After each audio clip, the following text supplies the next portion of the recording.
नमस्कार, आप देख रहे हैं युग अभियान टाइम्स। मैं हूं आपके साथ एंकर शीतल। हम उस भारत में रहते हैं जहां स्त्री के सम्मान की गाथा गाई जाती है। स्त्री के रूप को देवी स्वरूप का दर्जा दिया गया है। इसीलिए भारतीय संस्कृति को विश्व भर में जाना भी जाता है और माना भी जाता है। पर पिछले कुछ सालों में स्त्री के सम्मान को कुचला जा रहा है, उसके स्वाभिमान को मसला जा रहा है, महिलाओं के साथ घिनौना अपराध होता जा रहा है। इसीलिए माँ, बहन और बेटी सुरक्षित नहीं महसूस कर पा रही है। भारत की संस्कृति को शर्मसार करने वाले बलात्कार के किस्से जब बढ़ते हैं, तब शर्म से सर झुका के खड़े रहने का मन करता है। पहले आंकड़ों पे नजर करते हैं। पिछले कुछ सालों में नेशनल क्राइम रिकॉर्ड ब्यूरो का डेटा के हिसाब से जो रेप केस इंडिया में दर्ज हुए हैं, उसके आंकड़े देखते हैं। 2019 में 32,033, 2020 में 28,048, 2021 में 31,687, 2022 में 31,516 और 2023 में 28,811। भारत में दिन प्रतिदिन साल दर साल बलात्कार के किस्सों में बढ़ोतरी होती जा रही है, जो एक चिंता का विषय बना हुआ है। और आंखें तब चौंक जाती है जब ये सारे किस्से 18 से 17 साल के नीचे के युवाओं द्वारा भी किए गए हो। ऐसे बहुत सारे केस हैं जहां पे नाबालिग जो है वो ये जुर्म करते नजर आए हैं। अब नजर करते हैं कुछ गुनाहों पे जो नाबालिगों के द्वारा बेरहमी से किए गए हैं।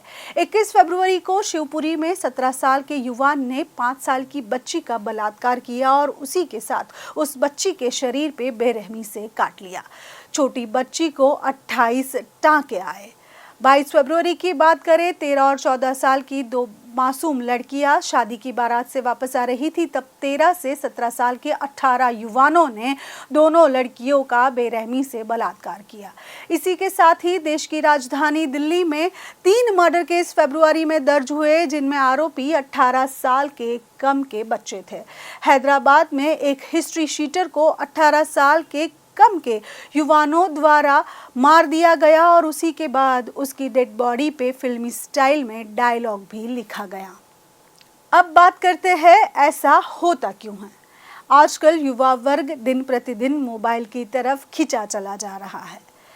मोबाइल जैसे उनकी एक अलग दुनिया हो गई है। एक डिजिटल दुनिया में वो रहने लगे हैं। जो देखते हैं वही समझते हैं। अश्लील कंटेंट आजकल सबके फ़ोन में उपलब्ध है। इंटरनेट पर आजकल सब कुछ मिल जाता है।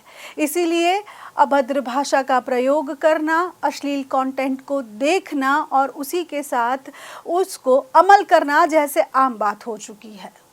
ऐसे कंटेंट को देखना, उसके साथ ऐसी भाषा का प्रयोग करना, उसी के साथ नशे की लत में लगना, धीरे धीरे ये सब बढ़ता जा रहा है। और नशे की लत की तरफ जब युवान बढ़ता है तो उसे नहीं पता वो कहाँ पहुँच रहा है। अब बात करते हैं, ऐसा होता क्यों है। नशे की लत और बेरोजगारी सबसे बड़ा कारण हो सकता है, लेकिन उसी के साथ और बड़े बड़े क्या कारण हो सकते हैं कि युवा नशे की तरफ धकेलता जा रहा है खुद को। बेरोजगारी, समाज में असुरक्षित महसूस करना, पीयर प्रेशर, मानसिक डिप्रेशन, बचपन से ही हिंसा को देखना, और यही सब आम कारण बन चुके हैं, जिसकी वजह से आजकल छोटे छोटे बच्चे भी गुनाह की तरफ बढ़ते जा रहे हैं और उसी के साथ नशे का प्रयोग भी ज़्यादातर करते जा रहे हैं। नशा करना जैसे सोसाइटी में एक स्टेटस बनाने जैसा अब तो हो चुका है और इसी वजह से आजकल युवा वर्ग हो या छोटे बच्चे हो, नशे की लत में ज़्यादा से ज़्यादा जुड़ गए हैं। 100 में से 80 बच्चे नशे की चपेट में हैं और नशे की चपेट में आने की वजह से फिर वो जुर्म की तरफ भी बढ़ते रहते हैं। नशे करने के बाद मोबाइल में सेक्सुअल कंटेंट देखना जैसे आम बात हो चुकी है और उसी की वजह से फिर रेप जैसे गुनाह भी भारत में बढ़ रहे हैं।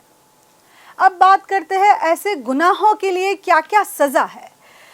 ऐसे गुनाहों के बाद मिलने वाली सज़ा पे भारत में 2015 में एक कायदा आया था जिसको न्याय किशोर कायदा कहा गया था, जिसमें 16 से 18 साल के युवा अगर ऐसा कोई भी गुनाह करते हैं तो उन्हें भी कड़ी से कड़ी सज़ा दी जाती है। लेकिन 17 साल से नीचे के युवान अगर ऐसा कुछ करते हैं तो सिर्फ 7 साल की कैद होती है और उसके बाद उनके काउंसलिंग क्लास स्टार्ट होते हैं। तभी उनमें कोई भय नहीं रहता है और वो गुनाह ज़्यादा करते हैं। अब बात करते हैं इसे कैसे रोका जाए। सबसे पहले अश्लील कंटेंट को बैन कर देना चाहिए। सबसे बड़ा मुख्य कारण अश्लील कंटेंट है। स्कूल और कॉलेजेस में सेक्स एजुकेशन देना भी बहुत ज़्यादा ज़रूरी है। बच्चों की मेंटल हेल्थ पे बात करना भी बहुत ज़रूरी है। उसी के साथ समय दर समय बच्चों को नशा न करना और नशे से होने वाले नुकसान के बारे में समझाना और बताना भी बहुत ज़रूरी है। माता पिता बच्चों के साथ ज़्यादा से ज़्यादा समय व्यतीत करें, ऐसा भी बहुत ज़रूरी है। ऐसा करने के बाद शायद कुछ बदलाव नजर आ सकता है। ऐसे गुनाह करने वाले को कड़ी से कड़ी सजा तो मिले। न्याय याचिका में ऐसी जोगवाई की गई है कि गुनाह करने वाले को कड़ी सजा मिले, लेकिन बात यहाँ पे सिर्फ सजा की नहीं है। बात यहाँ पे ये है कि ऐसे गुनाह जो भारत में हो रहे हैं वो बंद कब होंगे और कैसे होंगे। आज के इस विषय पे आपका क्या कहना है, कमेंट करके हमें ज़रूर बताएं। हमारे सोशल मीडिया पेजेस जो है उसको फॉलो करें, साथ ही में हमारी यूट्यूब चैनल जो है उसको सब्सक्राइब करें। आगे कौन से विषय पे आपके साथ हम चर्चा करें या कौन से विषय पे आपके साथ बने रहे वो भी कमेंट करके ज़रूर बताएं।